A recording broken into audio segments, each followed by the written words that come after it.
চলমান তাপপ্রবাহের মধ্যে শিক্ষা প্রতিষ্ঠান খোলার পর 18 জনের মৃত্যুর ঘটনায় প্রাথমিক ও মাধ্যমিক স্কুল এবং মাদ্রাসার ক্লাস আগামী বৃহস্পতিবার পর্যন্ত বন্ধ রাখার নির্দেশ দিয়েছেন হাইকোর্ট।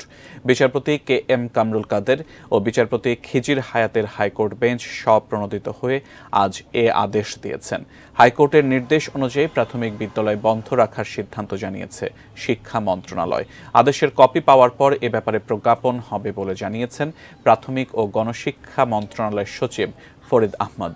প্রচণ্ড তাপপ্রবাহের কারণে এক সপ্তাহ এবং ঈদ রোজার দীর্ঘ ছুটি শেষে রোববার প্রাথমিক থেকে উচ্চ মাধ্যমিক শিক্ষা প্রতিষ্ঠান খুলেছে। তবে একদিন ক্লাসের পরই কয়েকটি জেলায় নতুন করে ছুটির ঘোষণা হয়, কিন্তু প্রাথমিক বিদ্যালয়গুলো চালু রাখার ঘোষণা দেওয়া হয়েছিল। এখন আবার তা বন্ধ ঘোষণা করা হলো।